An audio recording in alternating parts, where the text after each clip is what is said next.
A statement from the Governor Gordon Rotherall is that the Department for International Development in the UK has informed UK Parliament of its intention to provide a loan guarantee to the TCI government. According to Governor Rotherall, this would enable that the Turks and Caicos secure a new commercial bank lending that will refinance existing debt and cover further projected deficits before a fiscal surplus in the financial year ending March 2013 is achieved.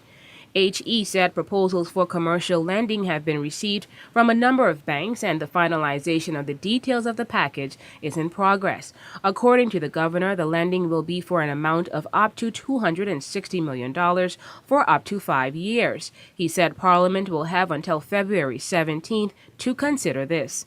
In the statement, the governor said, quote, securing commercial lending would be a vital step for the Turks and Caicos Islands. It would provide the time we need to rebuild financial stability and balance the budget. The guarantee would form an important step in our financial plan and will help the achievement of key milestones that need to be reached before a date for elections can be set, end quote. Now, in a departmental minute dated today, February 13, to the UK Parliament, it explained that it is of normal practice when a government department proposes to undertake a contingent liability in excess of £250,000 for which there is no specific statutory authority for the department concerned to present to Parliament a minute giving particulars of the liability created and explaining the circumstances and to refrain from incurring the liability until 14 parliamentary sitting days after the issue of the minute, except in cases of special urgency. According to the minute, the Department for International Development has now received proposals from a number of commercial banks to provide lending to the TCI government for an amount of up to US $260 million, around £160 million at the current exchange rate for up to 5 years. The department would guarantee this lending for the full amount of the capital outstanding plus any accrued interest. None of the banks will provide the funding without a UK government guarantee. DFID's total lending will be repaid in full from the proceeds of the bank lending. Now, there are some risks associated with the guarantee. The main risks are that the TCI government cannot make capital repayments and interest payments as they fall due.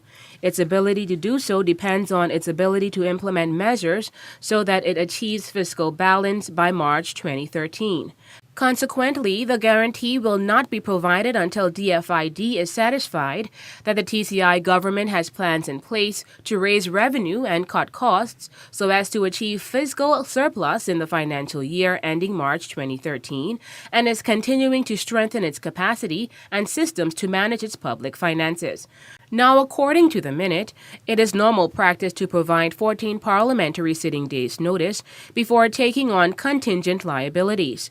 But due to the need to provide sufficient time to take all the steps required to allow the TCI government to have a budget, with its much-needed fiscal measures in place for the financial year starting April 1, 2011, the period of notice will end on February 17th. These steps include completion of the final commercial negotiations and legal documentation of the loan and guarantee arrangements, finalizing a budget on the basis of the certainty that the loan and guarantee arrangements provided, and TCI government approval of the budget. News 4 will continue to follow this developing story.